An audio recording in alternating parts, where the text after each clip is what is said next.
All right, folks, I'm going to read a portion of chapter 11 from my 1923 first edition, first novel by Zane Grey, I believe. It's the first one listed in his bibliography in this 1923 book. And it's Wanderer of the Wasteland by Zane Grey, 1923. Okay, I'm going to read a portion of chapter 11, like I said. The backstory is that Zane Grey's character, Adam, he and his older brother are living in a small desert town in the California desert, out in the middle of nowhere, along the Colorado River. And it's not even a town; it's just a settlement of shacks. And they're working out there. I can't remember what they're doing for the work because I haven't read this in a while. But the main thing is that he and his brother are there, and Adam has a girlfriend.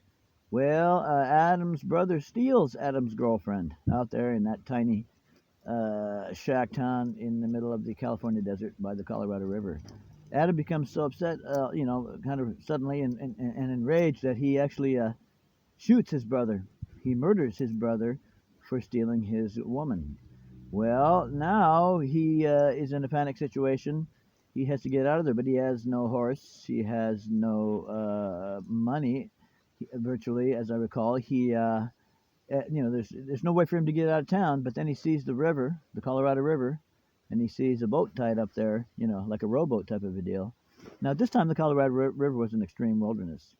And the Colorado River, like now, but even more so then, because back then, when this story was written, the Colorado River was not dammed. All right, it was running full blown wild.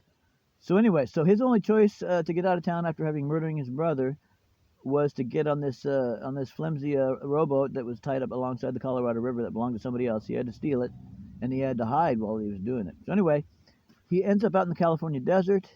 He ends up going through a lot of life and death experiences out there, but he's fascinated by it, and he comes to love it, and he wants to learn about it. And so he hooks up with people out there from whom he learns about the desert. And so at this point in the book, chapter 11, which is 124 pages in, he is hanging out with the chief of a local Indian tribe. And the chief is teaching Adam about this desert. He first ran to the desert to escape, prosecution and hanging. And then he came to love the desert during that time. And it was a lot of time, years, and including in the summer where he almost died. But all of his life and death experiences in the desert, he came to love it, and he wanted to know more about it. Now, became an important thing to him to learn about this fabulous desert that was coming to love, that could kill him or caress him, depending on, in no small part, on how much he knew about it. So this chief is teaching, starting to teach Adam about the desert, the Mojave Desert in California. So here we go. We're gonna start right here from Wanderer of the Wasteland. All right, here we go. And so began Adam's desert education. He had keen appreciation of his good fortune in his teacher. And I don't know how to pronounce this, I'm going to guess. The Coahuila? Let me see. Coahuila. I'm going to say Coahuila. I know it's wrong, but I'm going to say Coahuila. And so began Adam's desert education. He had keen appreciation of his good fortune in his teacher. The Kulia chief had been born on that desert, and he must have been 60 years old. As a hunter, he had the eye of a mountain sheep, the ear of a deer, the nose of a wolf. He had been raised upon meat. He loved the stalking of game. Thus Adam, through this old Indian senses and long experience and savage skill, began to see the life of the desert. It unfolded before his eyes, manifold in its abundance, infinitely strange and marvelous in its ferocity and ability to survive. Adam learned to see as the Indian, and had his own keen mind to analyze and weigh and ponder. But his knowledge came slowly, painfully, hard-earned, in spite of its thrilling, time-effacing quality.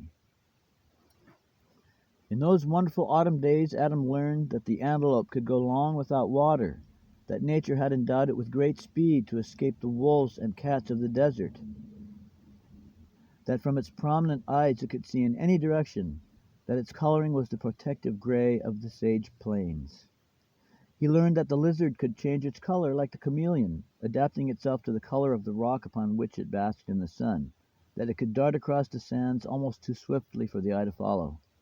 He learned that the gray desert wolf was a king of wolves, living high in the mountains and coming down to the flats, and there, by reason of his wonderfully developed strength and speed, chasing and killing his prey in the open.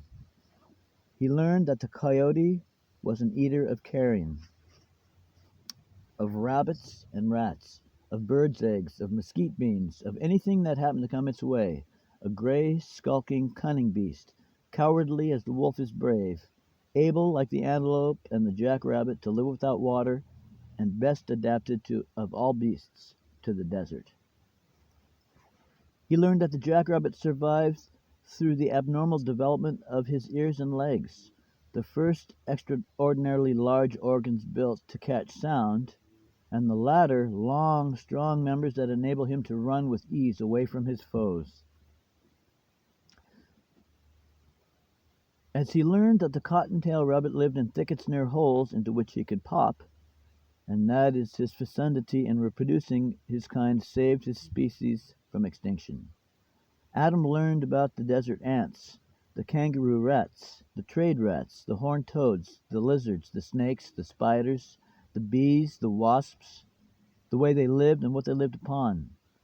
How marvelously nature adapted them to their desert environment, each perfect, each in its place, each fierce and self-sufficient, each fulfilling its mysterious destiny of sacrificing its individual life to the survival of its species. How cruel nature was to the individual, how devoted to the species. Adam learned that the same fierce life of all desert creatures was likewise manifested in the life of the plants, by thorns and poisoned sap and leafless branches, and by roots penetrating far and deep, and by organs developed to catch and store water, so the plants of the desert outwitted the beasts and endured the blasting sun and drought. How beyond human comprehension was the fact that a cactus developed a fluted structure, less exposed to heat, that a tree developed a leaf that never presented its broad surface to the sun. The days passed with ruddy sunrises, white, glaring, solemn noons, and golden sunsets. The simplicity and violence of life on the desert passed into Adam's being. The greatness of stalking game came to him when the Indian chief took him to the heights after bighorn sheep. But it was not the hunting and killing of this wariest and finest of wild beasts, wonderful as it was, that constituted for Adam something great. It was the glory of the mountain heights. All his life he had dreamed of high places, those to which he could climb physically, and those that he aspired to spiritually. Lost indeed were hopes of the latter, but the former he had all-satisfying fulfillment. But of the former he had all-satisfying fulfillment. Adam dated his changed soul from the day he first conquered the heights. There, on top of the chocolate range, his keen sight, guided by the desert eyes of the old Indian, ranged afar over the gray valleys and red ranges to the Rio Colorado, down the dim wandering line of which he gazed, to see at last Picacho, a dark purple mass above the horizon. From the moment Adam espied this mountain, he suffered a return of memory and a sleepless and eternal remorse. The terrible past came back to him. Never again, he divined, to fade while life lasted. His repentance, his promise to Dismukes, his vow to himself, began there on the heights with the wind sweet and strong in his face, and the dark blue of the sky over his head, and beneath the vast desert, illimitable on all sides, lonely and grand, the abode of silence. The days passed into months. Far to the north, the dominating peaks of San Jacinto and San Giorgiono. Oh, let me try that again. Sorry, folks. The days passed into months. Far to the north, the dominating peaks of San Jacinto and San Giorgiono took on the pure white caps of snow that slowly spread as the days passed down the rugged slopes. Winter abided up there, but on the tops of the Chocolate and Chuckwalla ranges no snow fell, although the winter wind sometimes blew cold and bleak. Adam loved the wind of the heights, How cold and pure, untainted by dust or life or use! He grew to have the stride of a mountaineer, and the days passed until that one came in which the old Indian chief let Adam hunt alone. "Go, eagle," he said, with sorrow for his years and pride in the youth of his white friend. "Go!" And the slow gestures of his long arms were as the sailing movement of the wings of an eagle. The days passed, and few were they that did not see Adam go out in the sweet, cool dawn, when the east glowed like an opal, to climb the bronze slope, sure-footed as a goat, up and over the bare ridges and through the high ravines, where the lichens grew and a strange pale flower blossomed, on and on over the jumble of weathered rock to the heights, and there he would face the east with its glorious burst of golden fire, and spend the last of that poignant gaze on the sunrise-crowned glory of old Picacho. The look had the meaning of a prayer to Adam, yet it was like a blade in his heart. In that look he remembered his home, his mother, his brother, and the vivid days of play and love and hope, his fateful journey west, his fall and his crime and his ruin. Alone on the heights, he forced the memory Alone on the heights, he forced that memory to be ever more vivid and torturing. Hours he consecrated to remorse, to regret, to suffering, to punishment. He lashed his soul with bitter thoughts, lest he forget and find peace. Life and health and strength had returned to him in splendid growing measure, which he must use to pay his debt. But there were other hours. He was young. Red blood throbbed in his veins, and action sent that blood in a flame over his eager body.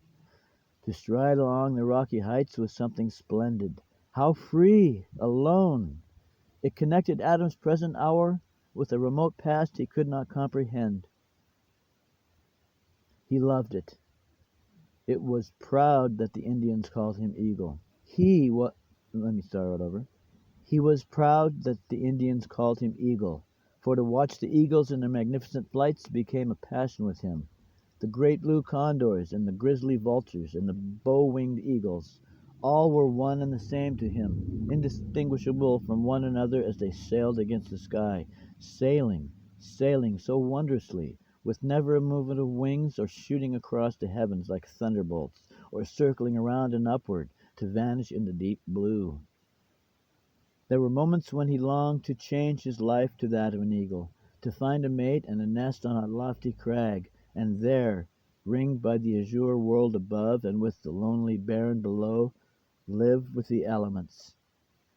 Here on the heights Adam was again visited by that strange sensation, inexplicable and elusive and fast fleeting, which had been born in him one lonely hour in the desert below. Dismukes had told him how men were lured by the desert, and how they all had their convictions as to its cause, and how they missed the infinite truth. "It will come to me," cried Adam, as he faced the cool winds. Stalking mountain sheep upon the mighty slopes was work to make a man. It was a wild and perilous region of jagged ridges and bare slants and loose slopes of weathered rocks. The eyes of the sheep that lived at this height were like telescopes. They had the keenest sight of all wild beasts. The marvelous organ of vision stood out on the head as if it were half of a pear, so that there was hardly an angle of the compass toward which a sheep could not see. Pardon me. Like the antelope, mountain sheep were curious and could be lured by a bright color and thereby killed. But Adam learned to abhor this method. He pitted his sight and his strength and endurance against those of the sheep. In this way he magnified the game of hunting. His exhaustion and pain and peril he welcomed as lessons, to the end that his knowledge and achievement must be in a measure what Dismukes might have respected. Failure to Adam was nothing but a spur to renewed endeavor. The long climb, the crumbling ledge, the slipping rock, the deceitful distance, the crawl over sharp rocks, the hours of waiting, these too he welcomed as one who had set himself limitless tasks. Then when he killed a ram and threw it over his shoulder to carry it down the mountain, He found labor which was harder even than the toil of gold mill at Picacho. He found labor which was harder even than the toil of the gold mill at Picacho, which is a job he had for a while. To stride erect with a rifle in one hand and a hold upon a heavy sheep with the other, down the slippery ledges, across the sliding banks, over the cracked and rotten lava, from the sunset-lighted heights to the gloomy slopes below. This was how, in his own estimation, he must earn and keep the respect of the Indians. They had come to look up to the white man they called Eagle.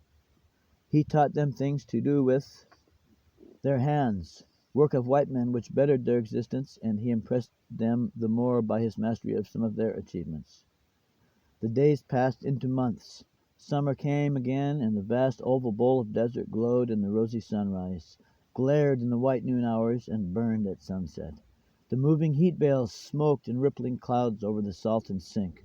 The pale, wavering line of the Superstition Mountains changed mysteriously with each day. The fog clouds from the Pacific rolled over to lodge against the fringed peaks.